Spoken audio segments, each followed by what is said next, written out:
साईं बाबा। सोनू जी ने भी यहाँ पे एक क्रांति को जन्म दिया है।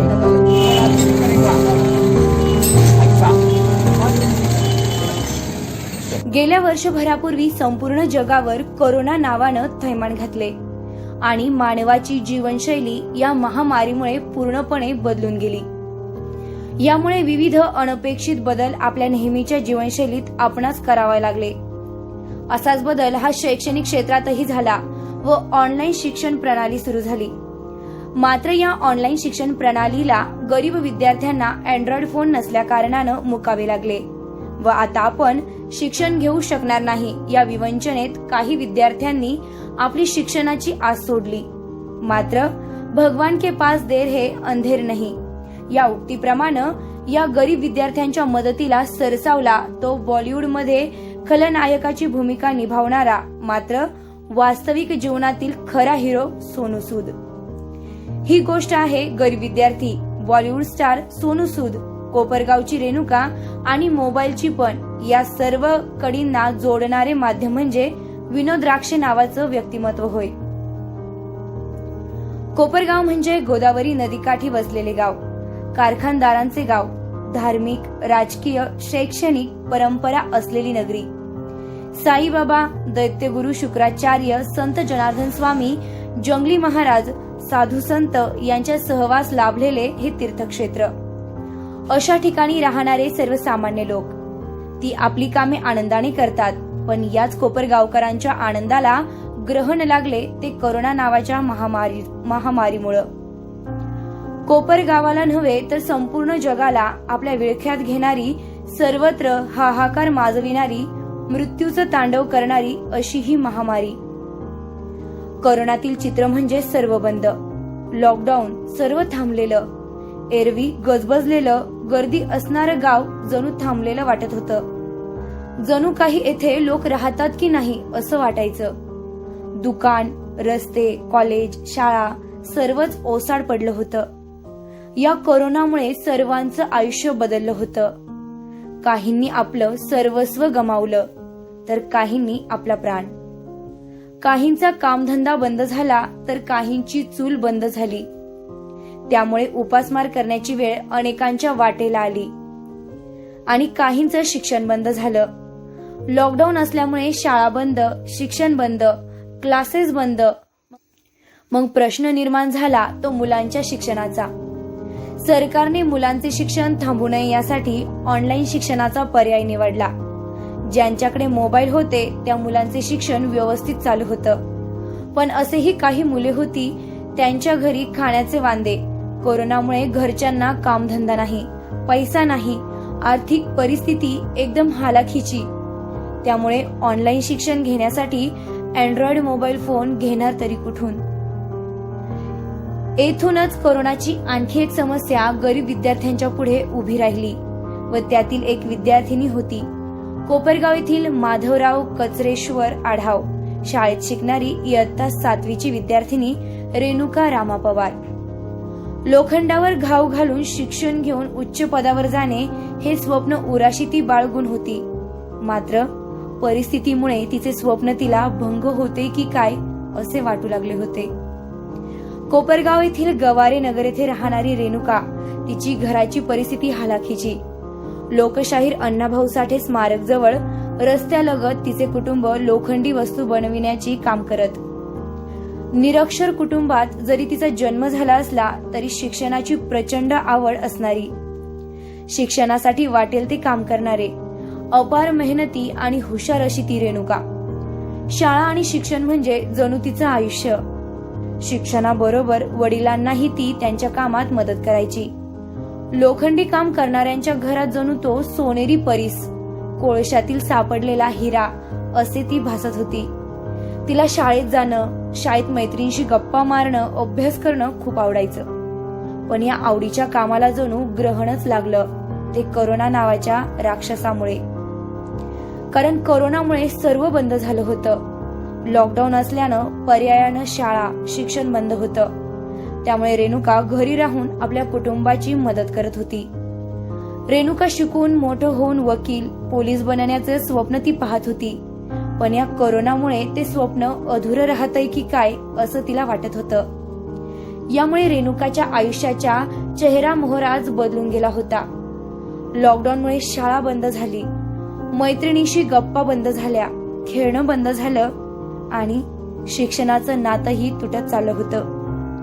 शाळा बंद यामुळे सरकारनं मुलांचे शिक्षण थांबू नये यासाठी ऑनलाईन शिक्षणाचा पर्याय निवडला खरी, पण ज्यांच्याकडे मोबाईल होता त्यांचे शिक्षण सुरू झालं.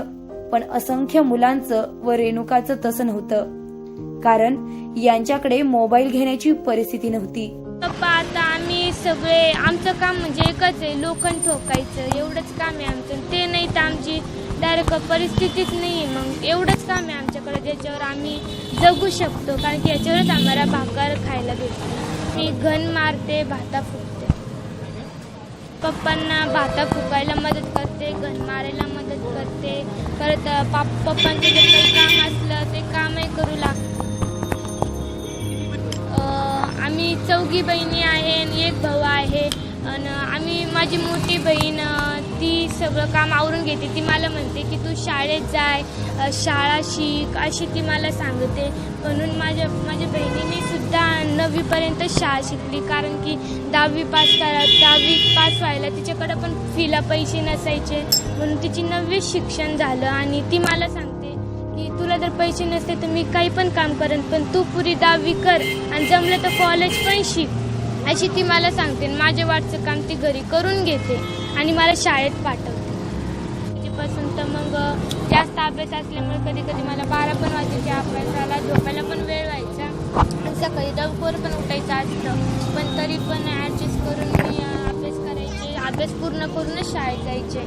कधी कधी दुकानावर जास्त काम असल्यामुळे अभ्यासाला लेटही व्हायचे आणि ते शाळेला लेट व्हायचे. पण शाळेत जाऊन 2 छड्या करून घ्यायचे, पण पप्पांची मदत करून जायचे शाळेत. आणि शाळेत पण अभ्यासाचं पण टेन्शन असायचं, परत घरचं पण. तरी पण तसं ॲडजस्ट करून कधी कधी खूप गणगण व्हायची, शाळेची पण दुकानाची पण. तरी पण तसंच ॲडजस्ट करून जावं लागायचं. धंदा बंद झाला, शिक्षणासाठी मोबाईल घेणं लांबच, पण त्याचं साधं स्वप्नही ती बघू शकत नव्हती. पण करणार काय, परिस्थिती तशी होती. वडिलांचं दुःखही तिला समजत होतं. माझ्याकडे लॉकडाऊनमध्ये मुलींकडे मोबाईल होते, माझ्याकडे मोबाईल फोन नव्हते, म्हणून खूप वाईट वाटायचं. मुली खूप इगो दाखवायच्या की माझ्याकडे फोन, तुझ्याकडे फोन नाही आणि तू फोनवर काहीच नाही करू शकता, तू आता मत्त होऊन जाशील, तुला शाळेमध्ये काही यायचं नाही, सरले तुझं नाव घेत्या, तू हुशार आता तुला सोडून आमचं नाव घेतील, कारण की आता तुझ्याकडे फोन नाही, तुला अभ्यास करता येणार नाही, तू मत्त होऊन जाशील, असे म्हणायचे. पण शिक्षणाची तळमळ असल्यामुळे तिने शाळेतील सागर सरांना सांगितले की सर, माझ्याकडे अँड्रॉइड मोबाईल फोन नाही, त्यामुळे माझे शिक्षण थांबलेले आहे. कोरोना काही प्रमाणात कमी झाल्यानंतर सागर सर तिला शिकविण्यासाठी काही तास घरी येण्यासाठी तयार झाले. काही प्रमाणात रेणुकाचं शिक्षण सुरू झालं, पण सरांनाही काम असल्यामुळे ते तिच्याकडे कायम येऊ शकत नव्हते. रेणुका सारखी अशी परिस्थिती असंख्य विद्यार्थ्यांची होती. दरम्यान या घटनेतील महत्वाची कडी आणि देवदूत म्हणजे विनोद राक्षे, कोपरगावातील सुपरिचित व्यक्तिमत्व. त्यांना शिक्षणाविषयी अपार तळमळ, नेहमी सर्वांना मदत करण्याची भावना, एक तरुण रुबाबदार व्यक्तिमत्व. रेणुका त्याचप्रमाणे अनेक मुलांविषयी त्यांना समजलं होतं की ऑनलाईन शिक्षणासाठी अँड्रॉइड मोबाईल फोन नसल्यामुळे त्यांचं शिक्षण थांबलेलं आहे. ज्यांच्याकडे मोबाईल फोन नाही त्यांचे शैक्षणिक नुकसान होत आहे, हे विनोद राक्षे यांना मान्य नव्हतं. त्यांची तळमळ होती काही करून गरीब मुलांचे शिक्षण सुरू झाले पाहिजे. त्यांनी आपले मित्र बॉलिवूड स्टार सोनू सूद पुढे ही कैफियत मांडली. सोनू सूद म्हणजे सिनेमामध्ये खलनायकी भूमिका करणार एक महान कलाकार. जरी तो खलनायकाची भूमिका करत असला तरी तो खऱ्या आयुष्यात मात्र हिरो आहे. याची प्रचिती कोरोना काळात आली.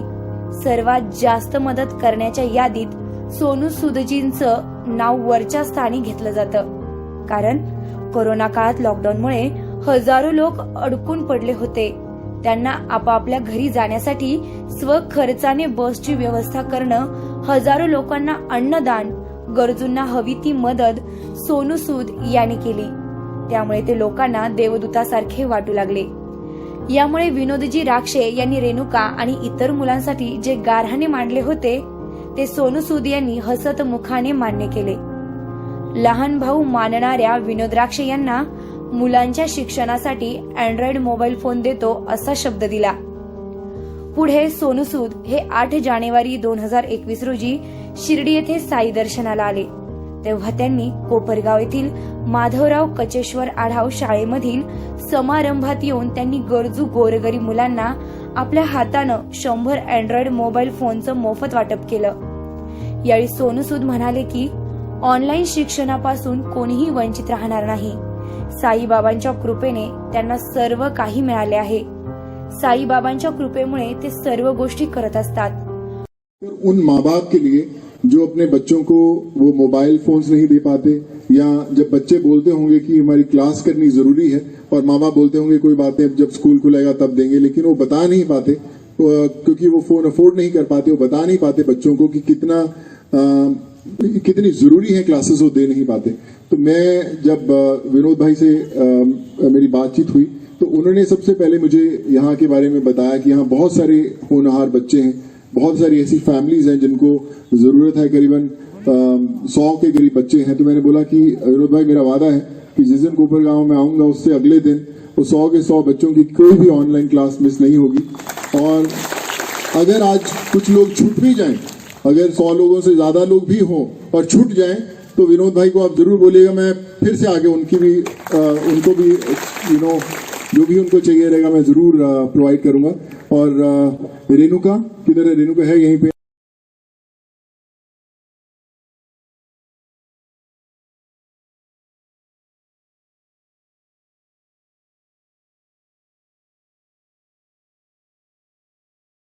नेता सोनू सूद यांच्या हस्ते मला मोबाईल फोन भेटलेला आहे. तर मी त्यांची खूप खूप आभारी आहे की त्यांच्यामुळे आज मला मोबाईल फोन भेटला. नाही तर अजूनही मी बिगर मोबाईलचे असते, मुलींचे बोलणे खातच असते आणि काही मला अभ्यासही झाला नसता. पण आज त्यांच्याकडून मला मोबाईल फोन भेटला म्हणून मला खूप आनंद होतो आहे. आता मी इथून घरी गेल्यावर पहिले मोबाईल फोन घेईन, जाताच सिम कार्ड टाकन आणि ऑनलाईन अभ्यास करेन. आता मी घरी गेल्यावर सिम कार्ड टाकन फोनमध्ये, सिम कार्ड टाकल्यावर पहिले मी सरांना फोन करन ऑनलाईनवर. ते सरांना फोन केल्यावर त्यांना विचारन की सर काय करायचं आहे काय नाही. सर अभ्यास सांगतील मग तो अभ्यास करेन. माझे पप्पा मोबाईल मिळणाऱ्या यादीत रेणुका पवार हिचं नाव पण होतं. सोनू सूदच्या हस्ते तिला अँड्रॉइड मोबाईल फोन देण्यात आला. हातात मोबाईल आल्यावर रेणुकाला खूप आनंद झाला होता. तिच्या डोळ्यात पाणी आले होते. तिने सोनू सूद, विनोद राक्षे व सोनू सूद यांचे धन्यवाद मानले. तिला हवीशी वाटणारी तसेच आपल्या शिक्षणासाठी लागणारी वस्तू मिळाल्यामुळे ती खूप आनंदित झाली होती.